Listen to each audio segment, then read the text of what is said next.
오늘 본문 4장에서 관통하고 있는 주제는 감찰이라는 단어예요. 감찰. 감독하여 살피다라는 뜻이지요.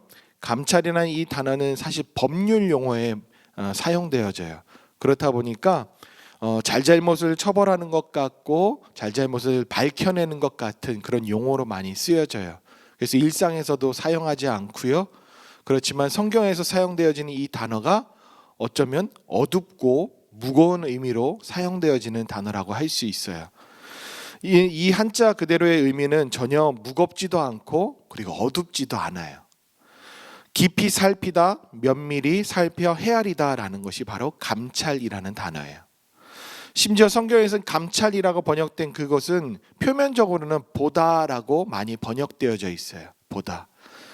그런데 그렇게 사용되어지지만 이 단어는 특징이 있어요. 무엇이냐면 문법적으로 또 들여다보면 여러 가지 그 모습에 따라서 이 단어가 한 단어의 뜻을 가지고 있지만 의미는 여러 가지 복합적인 의미로 담고 있어요. 그래서 어쩌면 매력적이에요. 이 감찰이라는 단어가. 감찰하시는 하나님이라는 이 표현에는 따뜻한 하나님의 성품도 담겨져 있고요. 자비로우신 하나님의 성품, 그리고 때때로는 거룩하신 하나님으로서 죄에 대해서는 단호하시고 분명하신 그 성품들도 다 담겨져 있는 것이 바로 감찰하시는 하나님이라는 표현이에요. 그렇다 보니까 이 표현들이 한 단어에 나오지 못하는 한계가 있어서 번역하는데도 쉽지 않겠다라는 생각이 들었어요.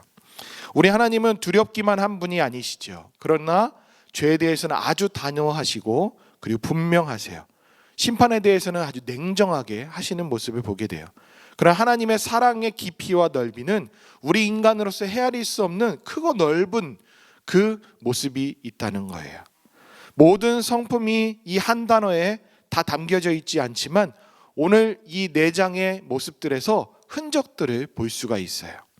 먼저 감찰이라는 이 단어는 기본적으로 주목하여 보다, 그리고 이해하다, 느끼다, 경험하다, 즐기다라는 표현들이 다 담겨져 있어요. 그냥 단순히 보다라는 것이 아니에요. 이것이 주체가 또 어디냐, 어디에 기준점으로 보느냐에서 따라서 또 의미들이 더 폭넓게 해석되어져요. 그리고 태라고 하는 수동태냐 능동태냐, 수동적인 의미를 갖느냐 능동적인 의미를 갖느냐에서 또 다르게 또 해석되어지는 것이 바로 이 단어예요. 하나님께서 감찰하시다라는 이 표현은 하나님께서 보시다, 자신을 보이시다, 바라보게 하시다, 하나님을 경험하게 하다, 즐기게 하다, 이해하다라고도 번역할 수 있어요. 상당히 의미가 훨씬 넓지요. 단순히 하나님께서 우리에게 잘못한 것이 뭐가 있을까 금방이라도 심판하시기 위해서 그걸 밝혀내기 위해서 하시는 그런 성품만 드러나는 것이 바로 감찰하시는 하나님이 아니에요. 하나님은 알게 하시고 깨닫게 하시고 즐기게 하시고 바라보게 하시는 등 오히려 하나님 자신을 저와 여러분에게 드러내시며 내보이시기를 즐거워하시고 나누기를 바라시는 그 열렬한 마음들이 다 담겨져 있는 것이 감찰하시는 하나님이라는 거예요. 창세기 15장 5절에서 말씀해 보시면 하나님께서 사람들이 건설하는 그 성읍과 탑을 보려고 내려오셨다라고 말씀하고 있어요. 보기 위해서 내려오셨다. 여기에서 감찰하다라는 이 단어가 쓰여져 있어요. 여기서는 어쩌면 내려오셔서 잘잘못을 따시기 위해서 그걸 분명하게 하기 위해서 오신 것 같이 여겨지지만 내려오신 이 사건만으로 놀라운 일들을 담아내고 있어요. 하나님께서 친히 내려오신 이 사건은 성경 구약에서는 2사건밖에 없어요. 바로 바벨탑 사건, 그리고 시내산에 하나님이 강림하신 사건. 이 2단어만 이 단어가 쓰여져 있어요. 그리고 보다라는 의미로 쓰여져 있어요. 참 놀라운 것은 내려오시다, 이 내려오신 이 사건은 구약에서는 나타나지 않고 신약에 가서야 또 나타나게 되는데 이 친히 내려오셨다 생각해 보세요. 하나님께서 친히 내려오셨대요. 이런 일이 있을 수 있을까요? 그래 내려오셨다면 어떤 일들을 상상이 되세요? 하나님께서 사실은 그 위에 그분이 계시는 곳, 우리가 하늘이라고 표현하는 그곳에 하나님 처소에서 계시는 데서 이렇게 내려다 보셔도 다 아실 수 있어요. 근데 그분이 내려오셔서 직접 감찰하신 거예요. 친히 오셔서 인간의 패역함을 목격하시기도 하고, 그리고 그 모든 것들을 드러내시기도 하고, 또 한 가지는 하나님의 어떤 마음을 갖는지 그 뜻을 드러내시기 위함이었어요. 하나님은 바벨탑 사건을 통해 만물의 주인이시고 통치자이심을 나타내시고 싶으셨던 거예요. 단순히 내 이놈들 하고 심판하시기 위한 것이 아니었다는 것이죠. 아울러 인간은 하나님처럼 결코 높아져서는 안 되는 존재임을 각인시켜 주시고, 자신의 이름을 온 세상에 내서는 안 되는 존재임을 말씀해 주시고 드러내 주시기 위함이었어요. 우리의 이름을 내다라는 창세기 11장의 이 말은 어떻게 번역할 수 있냐면, 직역하면 우리의 권위대로, 우리의 뜻대로 행하자라는 의미로 해석할 수 있어요. 의미가 더욱더 선명해지죠. 단순히 나의 이름을 드러낸 그런 것이 아니라 나에게도 그런 주권이 있어, 주체가 있어, 우리 뜻대로 하자라는 의미가 바로 이 표현이었다는 거예요. 피조물임에도 불구하고 하나님을 배제시키고 인간 자신이 주체가 되어 인간 중심적으로 살아가겠다라는 것이 고스란히 드러난 거예요. 그러니 하나님께서 자신을 내어 보이신 거예요. 직접 내려오셔서 너희는 피조물이고 나는 너희의 하나님이야, 내가 통치하는 것이야 라고 분명하게 얘기해 주시고, 그것이 적용이 되지 않으니 흩어놓으신 것이 바로 바벨탑 사건인 거예요. 사실 그 하나님께서 나타나셔서 심판을 하셨던 그 사건들은 맥을 이어요. 첫 번째, 선악과 사건이 있죠. 하나님처럼 되고자 하는 그 마음 때문에 선악과를 따먹은 사건이에요.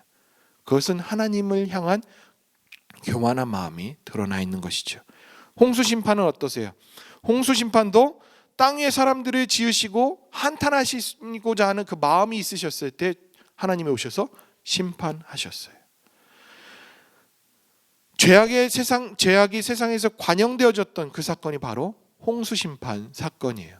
이 모든 것들의 이유는 무엇이냐면, 하나님처럼 높여지고 우리의 주체가 되어 이 땅에서 이름을 날리고자 하는 그 심산, 그것 때문에 하나님은 심판하신 거예요. 하나님께서 친히 내려오신 사건은 이 두 사건이 전부예요. 그렇지만 신약에 와서 또 하나님이 내려오세요. 그것이 무슨 사건이냐면, 하나님과 동등되신 분이 인간의 몸으로 성육신 하신 사건이에요. 하나님이 내려오셨을 때는 항상 심판이 따랐어요. 그런데요, 예수님으로 오신 그 사건에서는 하나님은 심판하시는데 자기 스스로에게 심판하신 거예요. 하나님과 똑같으신 우리 예수님께서 인간의 몸으로 이 땅에 오셔서 하나님의 아들, 그분이 모든 심판을 짊어지시고 죽으신 사건, 그게 성육신이에요. 그래서 예수님께서는 마태복음 10장에서 말씀하세요. 이 땅에 온 이유는 화평을 주려 온 것이 아니라 검을 주러 왔다. 이것은 내가 너희들을 심판할 거야 라고 하지만 너희들이 아니야, 정작 자신에게 심판을 내리는 거죠. 그리고 예수님보다 다른 이를 사랑하는 자는 합당하지 않고 십자가를 지고 자신을 따르지 않는 자도 합당하지 않다고 말씀하시면서, 예수님을 위해 자기 목숨을 얻는 자는 구원을 얻을 것이다. 내 이름으로 미움을 받으나 끝까지 견디는 자는 구원을 받을 것이다 라는 파격적인 말씀을 전해주신 거예요. 이 말씀이 뭘까요? 하나님의 뜻을 전하기 위함이에요. 내가 너희에게 내려옴은 너희들이 나를 하나님으로 여기지 않고 너희들 마음대로 살아서 내가 지금 이 땅에 너희들을 윤택하기 위해서 온 것이 아니라 검을 주려고 왔다. 그러면서 진짜 하나님에서 살아가는 자, 십자가를 지고 살아가는 자, 사람들에게 의지하며 살아가는 것이 아니라 하나님을 의지하며 살아갈 때 진정한 구원이 있다는 것을 말씀해 주시기 위해서 온 거예요. 그래서 예수님께서 이 땅에 오셨다는 것은 인생을 굽어 살피시는 이유도, 잘잘못을 엄격히 감찰하시며 감독하신 이유도, 하나님께서는 만물의 주인이시고 그분이 통치하시고 그분이 경험케 하시고 알게 하시고 이해할 수 있도록 하시기 위해서 직접 내려오신 사건이에요. 이 메시지는 창세기서부터 곳곳에서 계속 흘러오죠. 그런데 이 말씀에서 볼 때 예수님이 오신 사건의 이 공백에서 어떠한 일들이 있었을까요? 우리 하나님은 그 메시지를 끊임없이 보이셨어요. 직접 내려오시지 않겠다, 너희들에게 직접 드러내지 않겠다라고 한 시내산 사건 이후로 모세를 통해서 말씀을 전하셨고, 사사를 통해서 시대에 따라 말씀을 전하셨고, 그리고 선지자들을 통하여 끊임없이 메시지를 주셨어요. 그런데도 인간들은 변하지 않았어요. 그리고 하나님이 친히 내려오셨다는 거예요. 하나님께서 예수님으로 성육신하신 사건은 심판은 있었으나 자신에게 심판을 내리셨다는 거죠. 하나님의 오묘하시고 경이로우심을 우리가 볼 수 있어요. 한결같으신 하나님의 역사를 우리들은 놀라지 않을 수가 없어요.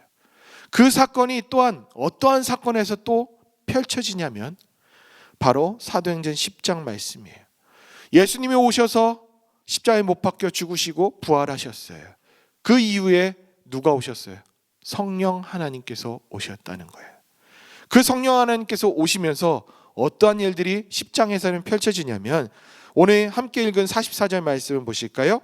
성령이 말씀 듣는 모든 사람들에게 내려오시니, 45절에 이방인들에게도 성령이 부어주심으로 말미암아 놀라니 방언을 하며 하나님 높임을 들음이러라.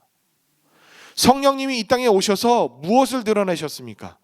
하나님을 높여야 된다는 것을 확실히 경험케 하시고 느끼게 하시고 이해하게 하신 거예요. 그 감찰하시는 하나님이 동일하게 일하시는 것을 우리가 보게 돼요. 그랬을 때 그 사람들은 어떻게 되었습니까? 놀랐대요. 이 그냥 단순히 아이고 깜짝이야 이 정도가 아니라 경악을 금치 못했다는 것을 알게 돼요. 이 모습은 우리가 이 말씀을 함께 나누는 동안에 하나님이 이러셨구나, 이런 마음으로 지금까지 역사하시고 한결같이 일하셨구나 라는 것을 그렇구나 하면서 놀라는 그 마음, 그것이 더 깊은 의미를 나타내주고 있는 거예요.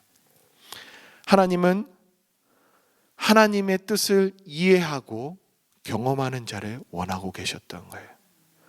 감찰하시는 하나님께서 자신을 드러내심으로 친히 사람에게 내려오셔서 경험케 하시고, 하나님을 경험한 사람들을 경이로움에 놀라 하나님을 높이고 사는 모습으로 보여지고 있는 거예요. 그래서 47절에서는 성령으로 하나님을 경험한 베드로는 말합니다.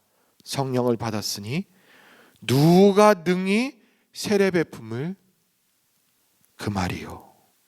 여기에서 나타난 누가 능히라는 이 표현과 함께 세례 베품이라는 이 연결해서 세례를 누가 금할 것이냐, 이 세례만 우리가 집중할 수 있는데 그것이 중요한 게 아니에요.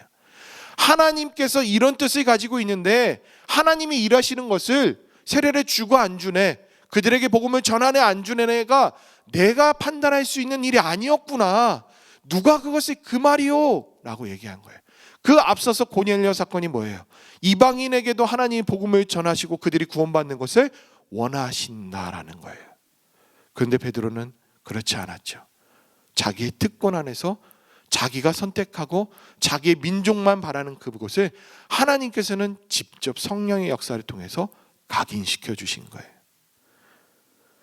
또 이것은 어떤 일들로 펼쳐지냐면 하나님을 높이면서 회개하는 일까지도, 뉘우치는 일까지도 나타내 주세요. 그리고 더욱더 선명한 것은 에스라 10장의 말씀이에요. 에스라 10장에서는 말씀을 통해 감찰하시는 하나님을 알게 되니 이스라엘 백성들이 어떻게 변했냐면 모두가 다 회개하고 자복했던 그 사건이 바로 10장에서 나타나요. 1절에서 이렇게 표현하고 있어요. 에스라가 하나님 성전 앞에 엎드려 울며 기도하여 죄를 자복할 때에 많은 백성이 크게 통곡하였다라고 말씀해요. 그리고 3절에서는 내 주의 교훈을 따르며 우리 하나님의 명령을 떨며 준행하는 자의 가르침을 따라 이 모든 아내와 그들의 소생을 다 내보내기로 우리 하나님과 언약을 세우고 율법대로 행할 것입니다 라고 서원합니다. 이런 일들이 펼쳐졌던 이유가 무엇일까요?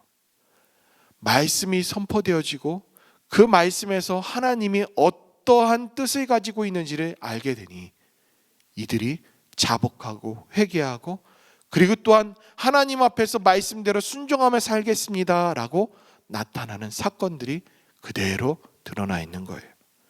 하나님을 경험하는 자, 그런 자들은 하나님을 높일 수밖에 없어요.